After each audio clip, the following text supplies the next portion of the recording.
ඉතින් අදත් ආවා ෆුඩ් රිව්යු එකක් අරගෙන නෙමෙයි ෆුඩ් චැලෙන්ජ් එකක් අරගෙන. අද අරන් ආවේ විශ්ව අයියට. මිනි කැප්ෂන් එකේ විශ්ව අයියා. ඉතින් එයාට තමයි මේ චැලෙන්ජ් එක අරන් ආවේ. වැඩි කතා ඕනේ නැහැ. වීඩියෝ එක දික් කරන්න ඕනෙත් නැහැ. අපි ආ වීඩියෝ එකට.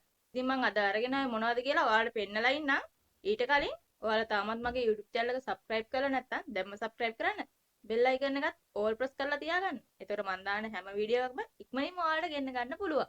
එතකොට ඉක්මනට ඔයාලට බලලා කමෙන්ට් එකක් ලයික් එකක් දාන්නත් පුළුවන්. එහෙනම් අපි ආ වීඩියෝ එකට. ඉතින් අද මං ගාව තියෙනවා යෝගට් එකක්. පැල්ලොත් යෝගට් එකක්. චංක් චොක් එකක් තියෙනවා. සෝස් තියෙනවා. මම මේ වීඩියෝ එක මොකද්ද කියලා තව ටිකකින් කියන්නම්. ඊට පස්සේ ටිපි ටිපියක් තියෙනවා. මම ඒක පොඩ්ඩක් කඩලා තියන්නේ ගණන් ගන්න එපා. ඉතින් මේ රසිකාවල ටිපි ටිපියක් තියෙනවා. මේක චීස් රස එකක්.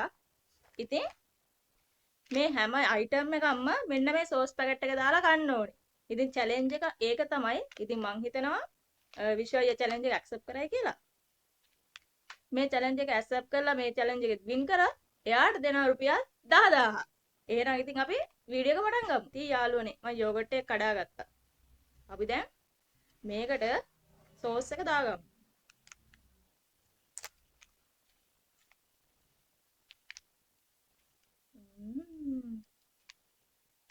දාන එකයි දාගන්න ඕන හොඳටම. චුට්ට චුට්ට දාලා කාලා හරියන්නේ නැහැ.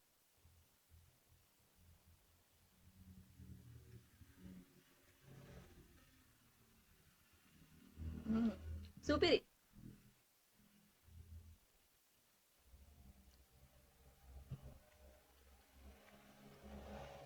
මොනවා හරි චැලෙන්ජ් තියෙනවා නම් පහලින් කමෙන්ට් කරන්න.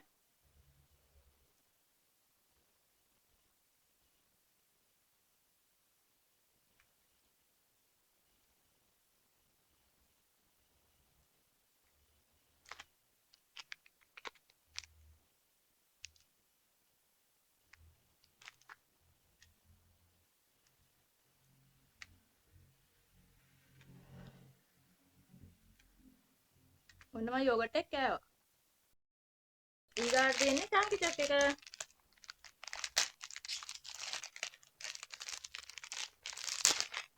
කැටයන් ඕනේ කඩාගමු නේද? එන්නේ. අපරාධයක් කියලා හිතෙන්නේ නැද්ද මෙහෙම සෝස් දාගෙන කන එක?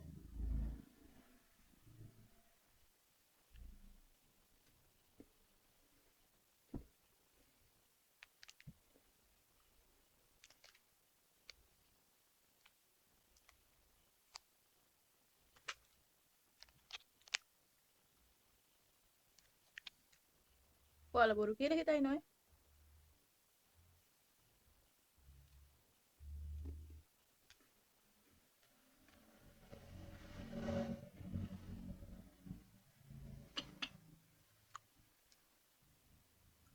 කොහෙන් අතර වෙයිද දන්නේ නැහැ මෙහෙම කාලා.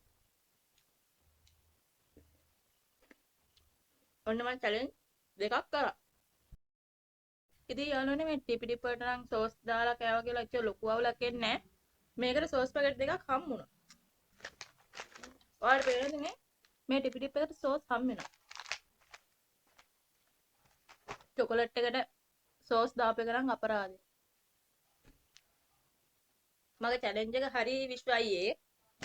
ඔන්න ඔයාගේ වාරය තමයි තියෙන්නේ ඊගාවට. එහෙනම් මේ වීඩියෝ එක මම මේ විදිහට ඉවර කරනවා.